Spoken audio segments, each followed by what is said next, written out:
Good evening, everyone. This is Dave Specht. I know we've had some technical difficulties, but we're underway, and I appreciate you being here tonight. I know it's late for some of you.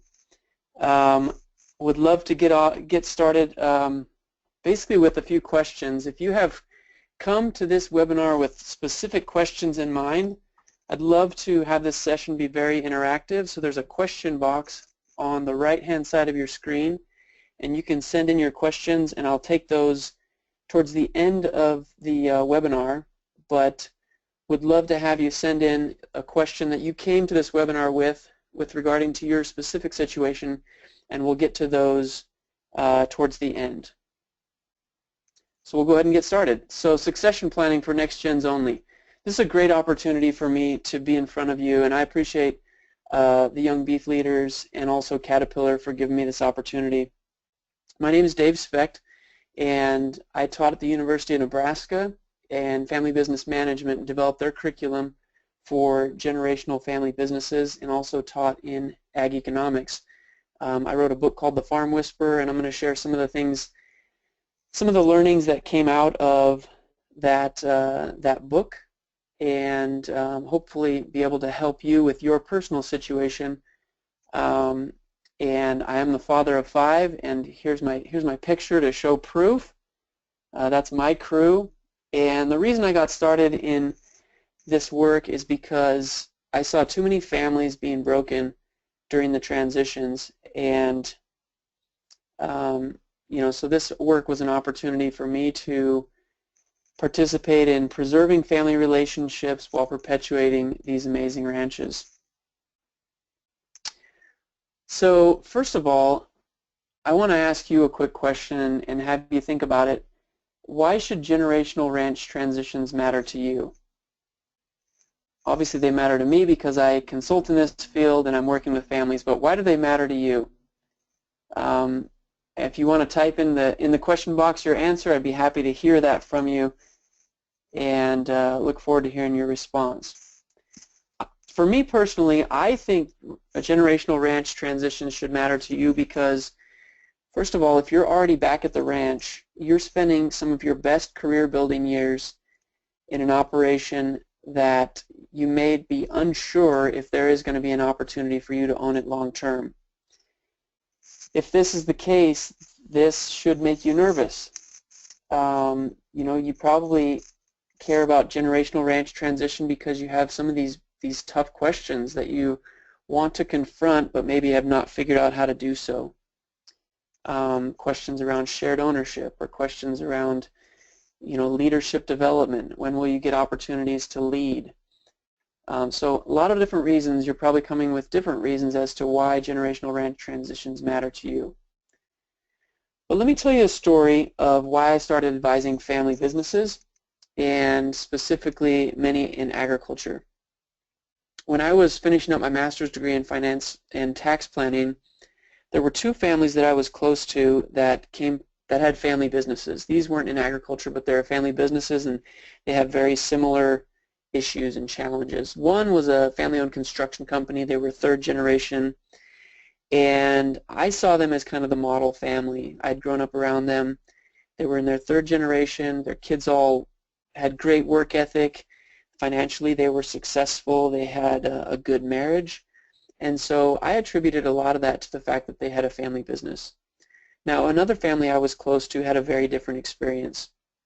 They were in the specialty auto business, and Dad was fairly secretive with his plans and with what his intentions were for the future of the business, and he ended up passing away suddenly from a heart attack and basically left the job of explaining his plan to the attorney that wrote up the will and his documents.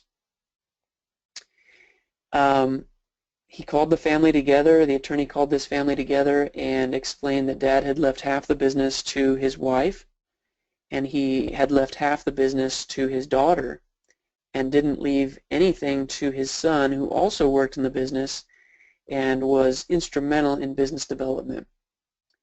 Now, fast forward 3 months after they buried Dad, Son walks in, he's frustrated on a Friday afternoon, drops his keys on the desk of his mom and says, "I quit," moves 2 blocks to the west and opens a competing shop and basically takes most of the customers.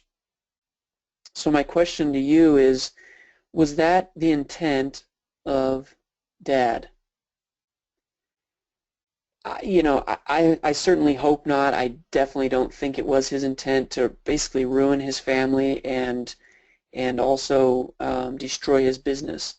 But because he didn't communicate what his intentions were, everyone was left with expectations and confusion and hurt feelings, and ultimately now there is no relationship between grandma and some grandkids, and it has been nothing but challenge. So when I saw those 2 situations play out, I thought, this is crazy. Someone's got to help family businesses to be able to stay families and perpetuate these amazing businesses or farms or ranches to the next generation. And so that's how I got started. So I want to share with you tonight 3 keys to generational transition. And the first one is understanding the family ranch system. Now, what I want you to do is, if you have a pen and a paper close by, I want you to draw these 3 circles. They're basic Venn diagram. They're 3 overlapping circles. And this was a model that was developed at Harvard University to help understand the family components, the human aspects of being a family in business together, or in this case, being a family in the ranching business together. Now, as I walk through these different scenarios, I want you to write down names in your family ranch system of who fits where. Okay? So let's start with ones. Ones are family members, but you'll see they do not have any ownership and they do not work on the ranch. So these are family members that may have an opinion as to what should happen at the ranch, but they really don't have a lot of control or say, but many times they do have a voice and like to make themselves heard. So that's a 1. Number 2, there's not many 2s in agriculture, but just so you know, a 2 is someone that has some ownership in the ranch, is not a part of the controlling owner family, and also does not work on the ranch. So this would be someone that was just purely an investor. Again, not many of these in agriculture, but have to talk about it anyways. The next group is 3s. 3s actively work on the ranch, are not a part of the controlling owner family, and do not have ownership. This group has a unique set of questions with regards to the continuity and future of the ranch. And as you might guess, this group is worried about their job. Am I going to have a job when Junior and Sally come back to the ranch to run it? They also worry about the next generation coming back unprepared. You know, they've spent years developing trust and loyalty for your parents, and they're not sure if they're going to be as trusting and loyal to you. So it's really important to understand what are the questions of all the people in this family ranch system. So it's really important for you as the next generation young beef leaders to understand how these non-family employees feel when it comes to the imminent generational transitions that are happening all over the country in agriculture. So as you understand their questions, you'll be able to address them, you'll be able to help them, you'll be able to communicate more clearly. So those are 3s. Let's go to 4s. 4s are those that are family members that have some ownership in the ranch but do not actively work on the ranch. So these would be considered your non-operating owners. Many of them have come into ownership through gifts, through other generational transfers. Some of them may have bought into the ranch but are not actively working on the ranch. So you can imagine this group has a whole different set of questions than 3s. What do you think are some of the questions that 4s have?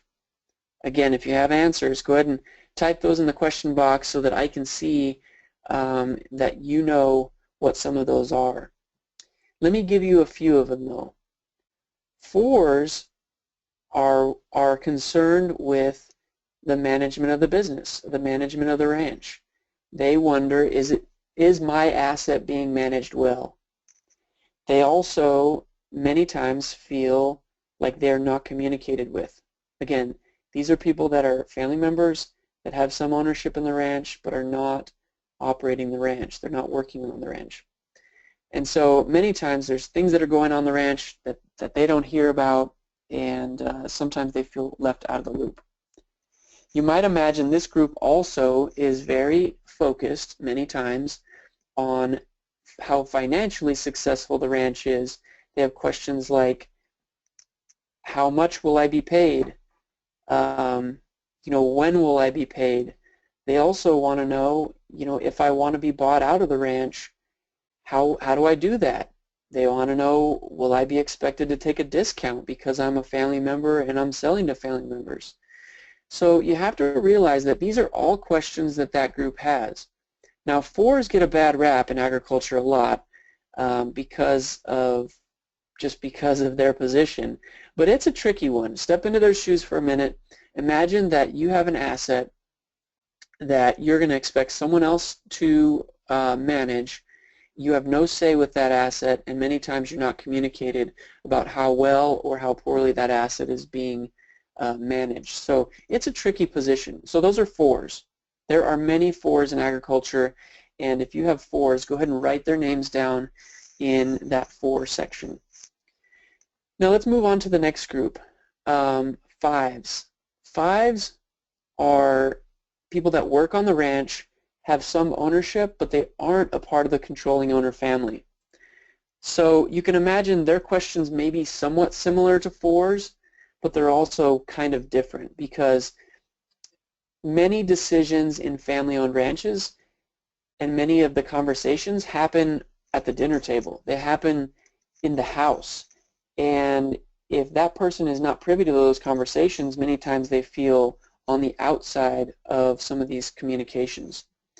They also worry about the next generation, like yourselves, coming back to the ranch. They want to know, what is the intent? Why are they returning? Are they returning because they have something of value to bring to the ranch? Or some will even say, are they returning because they couldn't find another job? I mean, these are realistic questions that 5s have. They worry about that because, imagine, they're an owner. They work on the ranch, but they are not part of the family.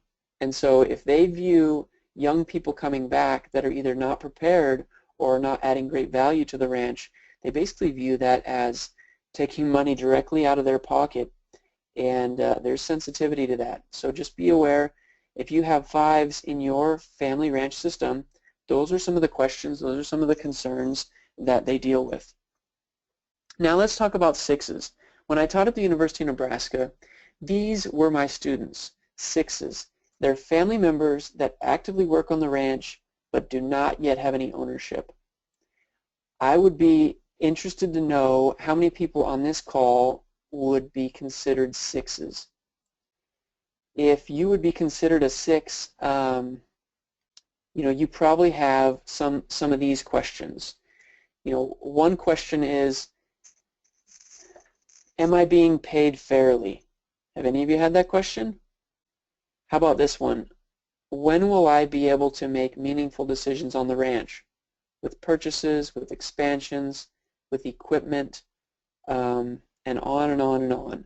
When will I be in a management position? Many 6s also struggle with the question of, when will I have an opportunity to get into ownership? Will I buy in, or will it be gifted to me, or will it be some combination thereof?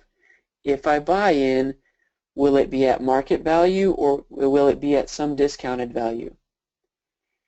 I would be interested again in the comments, if these are some of your questions, I want you to just write an amen in the question box.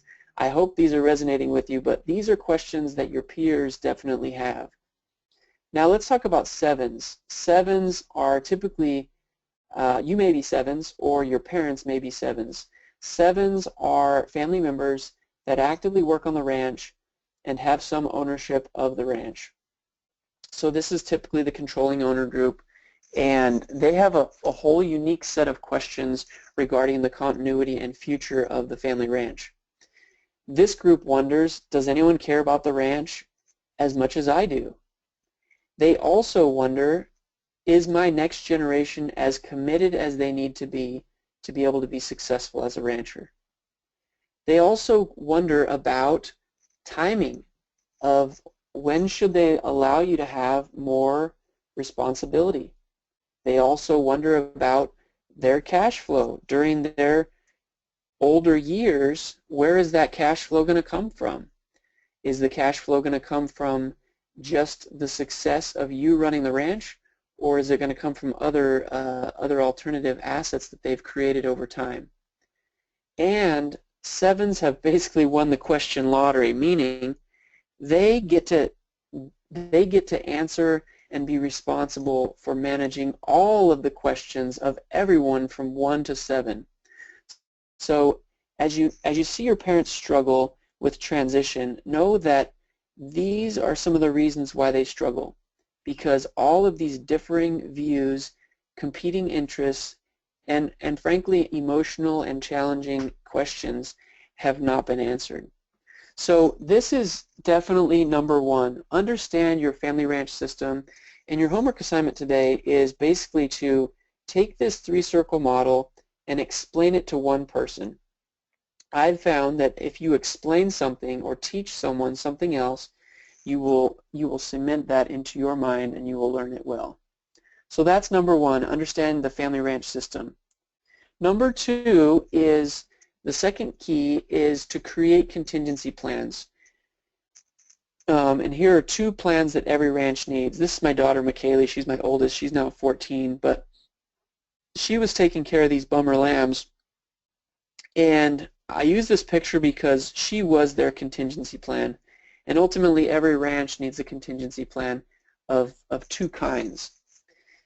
And the first one is an ownership contingency plan. Ownership contingency plans basically are, if you look at who owns the ranch, and it may be that there's an operating entity, it may be that there's a land LLC, but the basic exercise of creating a contingency plan is to say, what do we own, how do we own it, and who owns it? So if you have a piece of paper, again, write down these questions. What do you own? How do you own it? And who owns it? So there may be multiple owners of your ranch. If there are, I need you to write down all of those names and then go through the basic exercise of figuratively putting an X through one of their names or each of their names, and basically creating some lines below that to know where would ownership flow to if any of those owners were to pass away. Now this seems like a pretty straightforward exercise, but I can't tell you how many ranchers and farmers across the country I've visited with that struggle to do this exercise and to understand exactly how ownership will flow if any of the owners were to pass away. I promise you that as you go through this exercise, if you'll do this with your parents, first of all, do it yourself. And if you don't know the answers to those questions of basically how ownership would flow if any of the owners were to pass away, I would say that you need to make that a priority. Because A, if you're going to be one of those owners, you should be interested in who you're going to be partners with. So that's number one, create an ownership contingency plan. The second one is a management contingency plan. In agriculture, what I've found is that there are typically 1 or 2 people in every operation that make some meaningful decisions that no one else knows how to make. If that is your case, I want you to throw some amens in the question box. I need to know if I'm striking a chord here.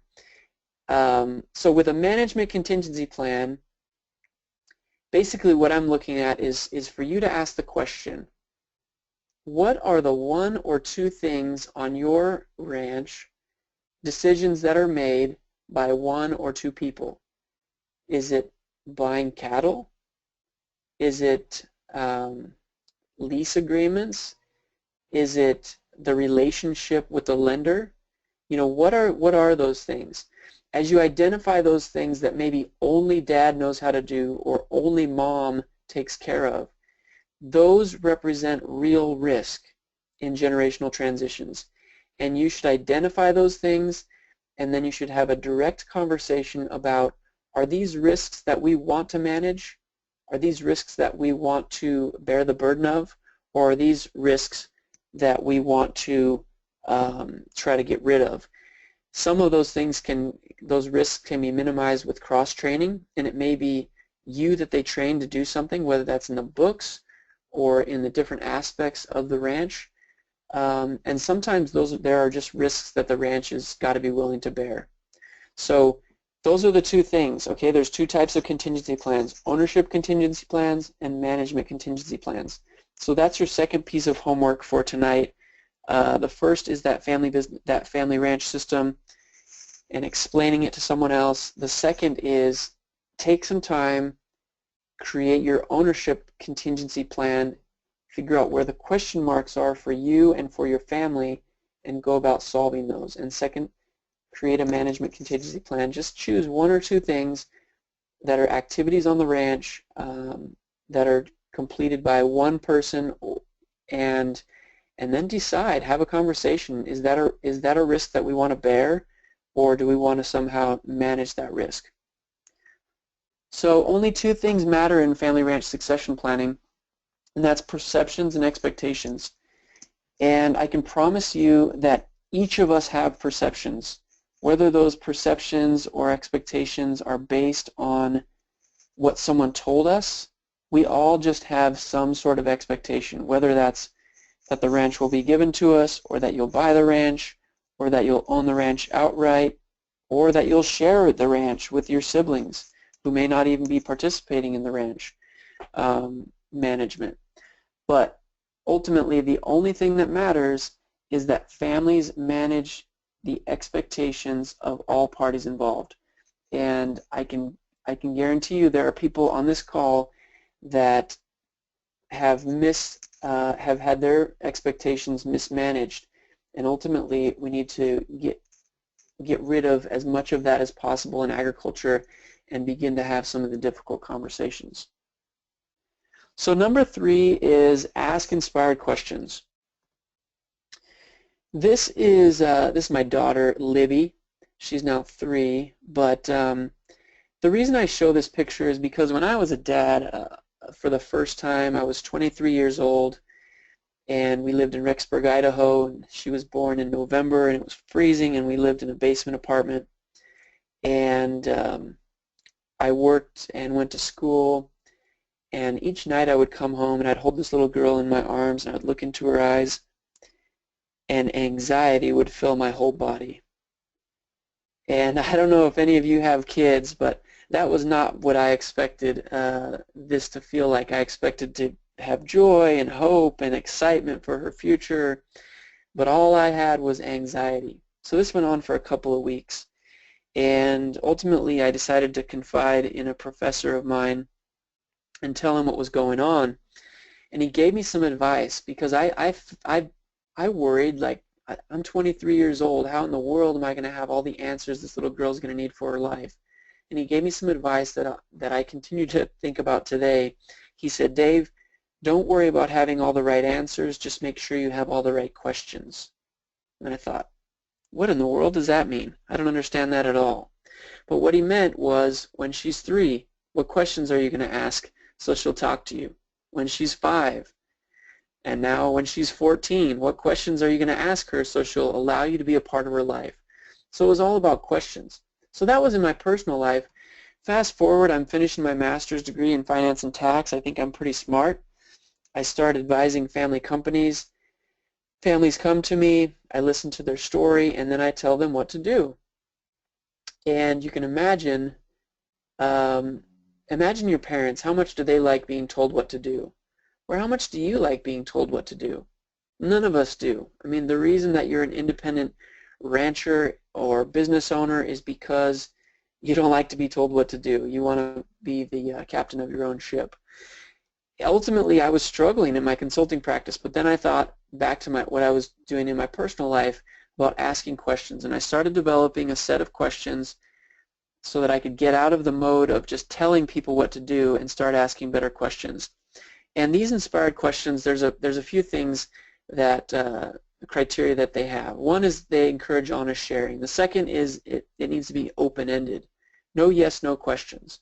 It doesn't necessarily have a right answer, and it requires reflection, and often the answer will change over time. So that's how I define an inspired question. I want to give you a handful of these questions, some of my favorites, that maybe you can use in your own situation.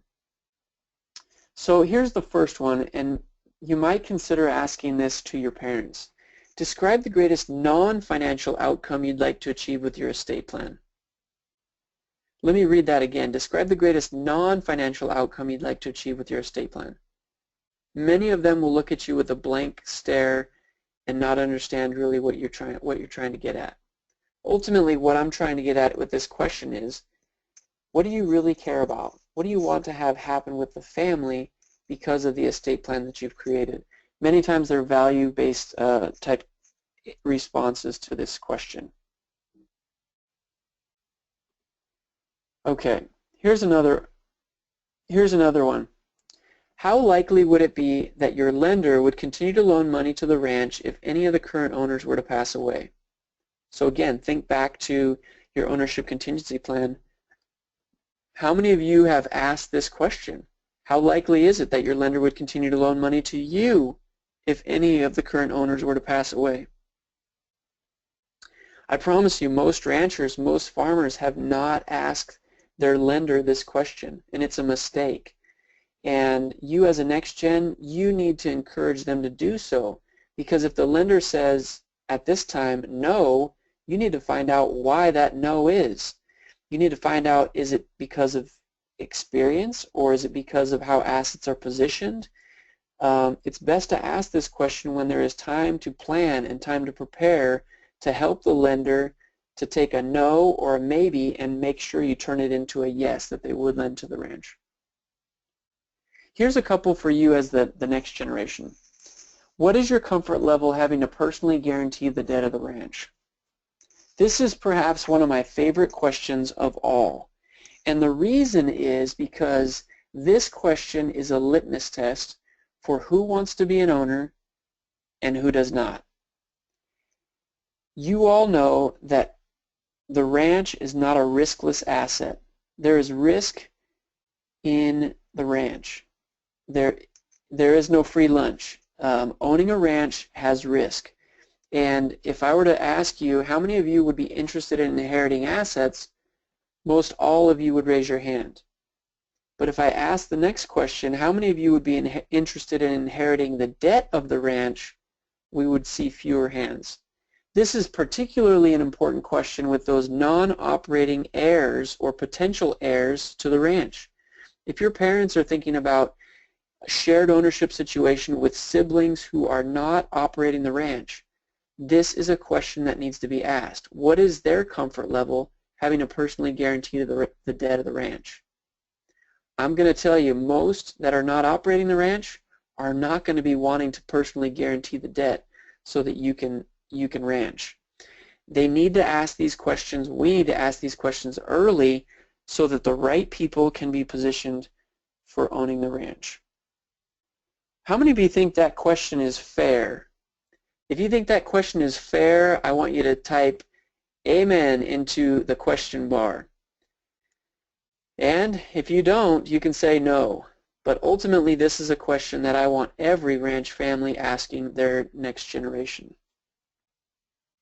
All right, here's another one.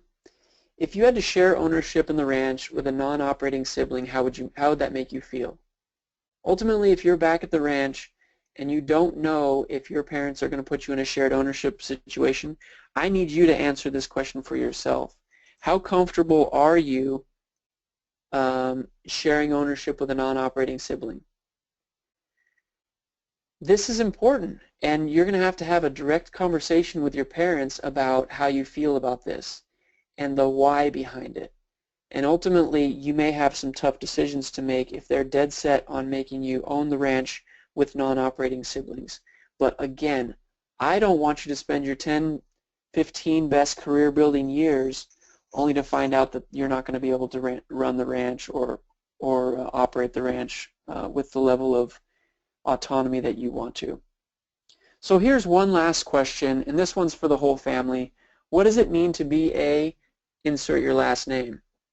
So this is a question I like to ask when I'm starting a family meeting with a family, because ultimately it tells me how each member of the family views their legacy, their heritage.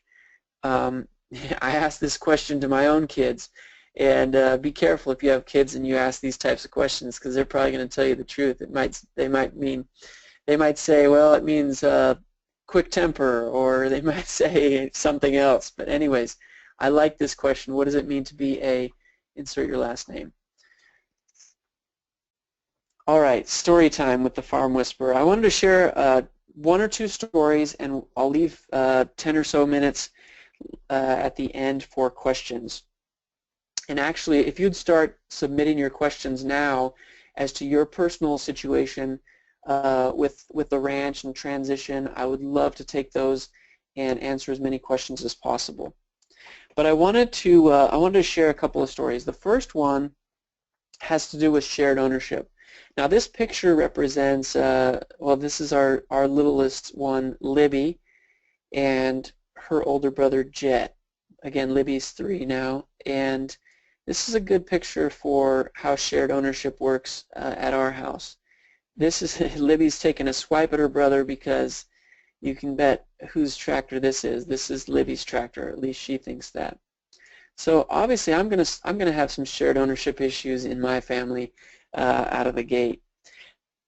Let me tell you one story though. One farm family came to me with the question of, should we have their two boys own the ranch together, own the farm together?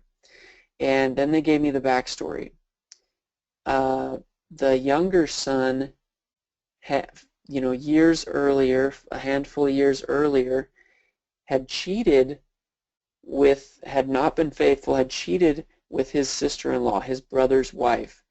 And they came to me asking if they should put these brothers into a shared ownership situation with the farm. Now, I want you to answer yes or no in the question box as to should they make them own the farm together. Let's see how you respond to this one. Ultimately, shared ownership, in my estimation, was a terrible idea for this family. If they could just figure out how to be brothers and forgive each other, I think that would be a huge success. So, shared ownership, there's one. Here's my other story about compensation, and I'm sure you're living this, the compensation conundrum. As you can see in the picture there, I have a little bit of money. I may have some food or things that are grown on the farm or ranch, and there's also an IOU. How many of you feel like you have an IOU as a part of your compensation package? How many of you have ever heard, well, someday this will all be yours? I bet most of you have. And ultimately, my own personal opinion on this is that you should be paid what a non-family member would be paid for the job that you do. And ownership should be viewed as separate. Now, not everyone's going to have the same view as I have, but ultimately, you need to be paid fairly for the job that you do, and then ownership needs to be figured out separate. I visited with one university student. He came to my class and all excited, and he said, "Professor Specht, I decided I'm going back to the ranch." And I was excited for him. I said, "That's awesome. Tell me about it. What are your responsibilities going to be?" And he looked at me and he said, "Well, my dad called and said I could come back to the ranch to work." I said, "Well, that's great. What are your responsibilities going to be?" And he said, "Well, I'm just going to work. I'm just going to go work. And I thought, okay, so you don't really know what you're going to do. How about your compensation? What is your compensation for the position that you accepted at the ranch? Silence. Well, we didn't really talk about that, but he said there's plenty of work for us to do, and that we'll figure it out when I get back. This is a mistake. I'm not sure how many of you have rejoined your family ranch in a similar way, but as you know, the conversation about compensation will always be avoided. Not maliciously, but just because it is a challenging conversation. And again, I don't need you to spend your best years not knowing what your future is going to be. So those are my 3 keys to generational transition. The first one, again, understand your family ranch system. Number 2, develop written contingency plans. And number 3, ask inspired questions.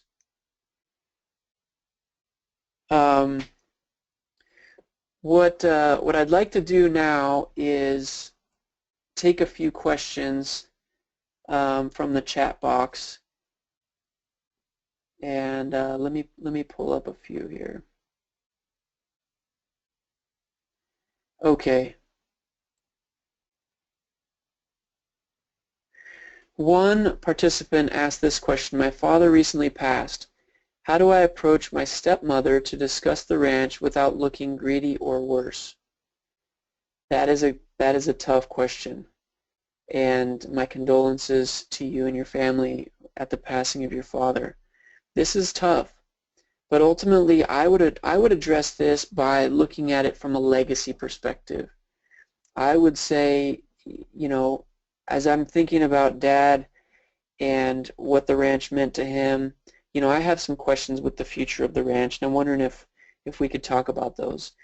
And if you talk about it from a legacy perspective, and what would Dad want done with the ranch, and what is the future here, and how can I participate and make it work for me, but also have it be able to honor Dad's legacy. I think that's one way you might approach the discussion about the ranch. But ultimately, yeah, some are still going to feel greedy no matter how careful you approach that question. Here's another question. What is a good way to bring up succession planning? I have an aunt that gets really, let's see, I just missed one. I have an aunt that gets really upset every time we bring it up. She also keeps asking if we really want to be here, even though we keep telling her we wouldn't be here if we didn't. Okay, this is a tough one, because we're all worried about looking greedy. We're all looking at, we're all worried about looking like we're after the money or something. But ultimately, what we want is to express our level of commitment and our desire to be committed long-term to the ranch. And in order to be committed long-term to the ranch, we need to know that the ranch has a plan for ownership and management succession, not just for you, but for everyone in that family ranch system. When everyone in that system understands that there is a future for the ranch, then there's a great opportunity to start having these conversations. Again, it's not just about you, and I would suggest that you try to position it that way. But I would also be direct about, look, I want to be here, but I also want to make sure that I'm spending some of my best career building years in a place where I know there's a long-term opportunity. I think that's fine to say. And ultimately, if they're not willing to talk about it, then you have a choice to make as to whether you're going to stay and hope, or if you're going to go somewhere else with your talents. Here's another question. Thanks for that one. What does a parent do if the successor is not sure they are willing to devote the commitment required to run a ranch? Great question. I think with every ranch succession, there should be a trial period. Just as if you see someone and you don't just go marry them because they're attractive. You date them. I think with every ranch succession there should be a courtship period. There should be a period where you come back with the expectation that for a certain amount of time you are just going to be an employee. You're going to work there, you're going to find out, is this what I really want to do? And after that time you maybe talk about more responsibilities, your level of commitment, but ultimately there needs to be conversations around the level of commitment in running the ranch. But no one should have to decide from day one, whether it be the older generation or the younger generation, if you're willing to run the ranch long term. There needs to be some runway there. Great question. All right, the questions are rolling in. A couple more. We still have a few minutes here. What are the best ways to plan for taxes in the estate planning process? All right, good question. You'll notice that in this webinar I didn't say one thing about taxes. Taxes do matter, and it isn't that I avoid the conversation, it's just that taxes are not the very most important thing. For me, again, if you look at figuring out what the family wants to accomplish with the ranch, and if you can tell that story in simple words, whether it's continuity to one person or continuity with, to the whole next generation, once you have a desire and clarify that desire in words, then and only then should you look at tax strategies to accomplish those goals. There's a lot of different things you can do from a tax strategy standpoint, whether it's how you own assets, the mechanisms you use to transfer those assets over time during the life of the owners. So there's a lot of different things you need to take into account. But again, that question is important. Taxes do matter, but the most important thing is to have clarity with what the family wants to accomplish with the ranch, and then hire professionals to translate your plan, your desires, into a tax strategy. I'm seeing too many families around the country implement a tax strategy that's smart from a tax standpoint because their CPA brought it to them and said, look, you can save a bunch of money if you do X. Well, no farmer or rancher likes to pay taxes, so many times those things get implemented only to find out later on that it's not going to help them accomplish what they want to as a family. So I'd be careful of looking for the tax strategy first. I would say figure out the strategy that the family wants to accomplish, and then employ professionals to implement tax strategies or translate your desires. Great question. Okay, here's another question. My dad is fully in charge as a 7 and my mom is a 4. My older brother has been working on the farm for a while between jobs, and I would like to be on the ranch after a few years, earning my own experience and proving myself. How do I talk to my dad and brother and non-involved brother about what is going to happen? Okay. Well, ultimately, I think if you feel like you're pretty clear as to what you'd like to have happen, I would let them know that you have some goals, you have some things you'd like to achieve, and you want to talk about the prospects of possibly coming back to the ranch after a few years, after gaining experience. I think it's wonderful that you want to go somewhere else and basically learn on someone else's dime, gain experiences that you can bring back to the ranch that are unique value to the ranch as you come back. That is perfect. I mean, if you can go and learn skills that are not necessarily the talents and traits and attributes of those that are operating the ranch, then when you come back to the ranch, you can be valuable from day one. I love that. I love that solution. Again, I would be direct though. I would let them know, look, I'm committed to the ranch, but I want to go out and get my own experience so I can have something of real value to bring back, more so than just my work ethic. So great question. It's not easy, but I would take courage, have that conversation. Okay, one more question. Is it okay to make major changes to an operation after a succession if the former majority owner is still alive?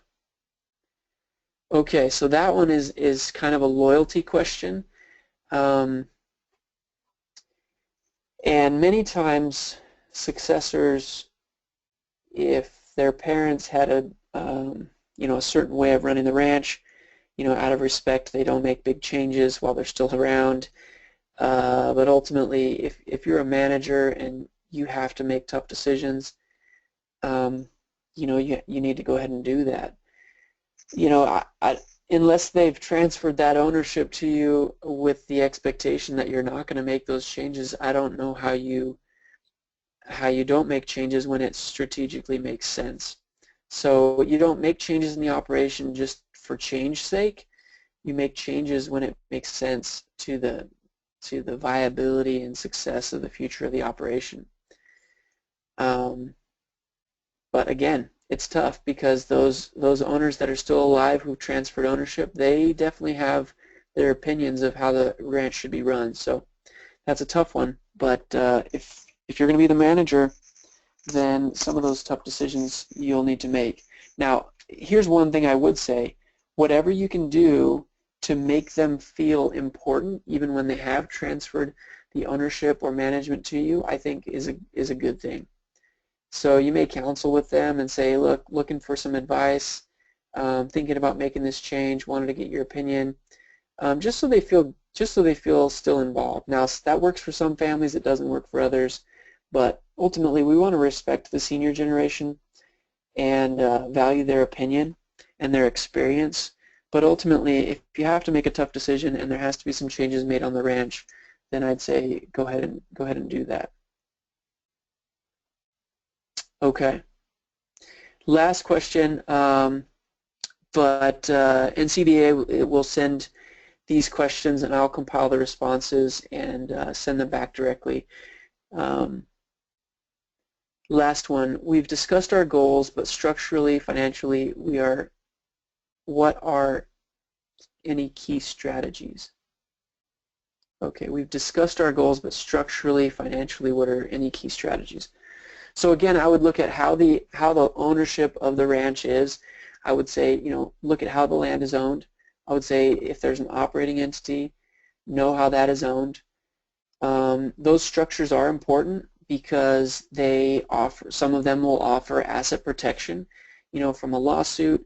Some of them transfer more easily, like LLC assets. Take for instance, you can transfer those more easily than owning assets in maybe a different form. So there's definitely different ways that you can do that.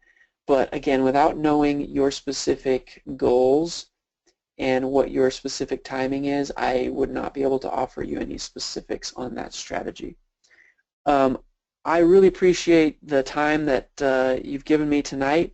I'm looking forward to seeing you at the Cattlemen's College in Nashville on February 1st at 8:15 a.m. I'll be doing a session on the family ranch, part reality TV show, part paradise. And I'm going to pass the presentation back to my good friend Josh. So appreciate all of your questions tonight and your attention. Thanks. See you in Nashville.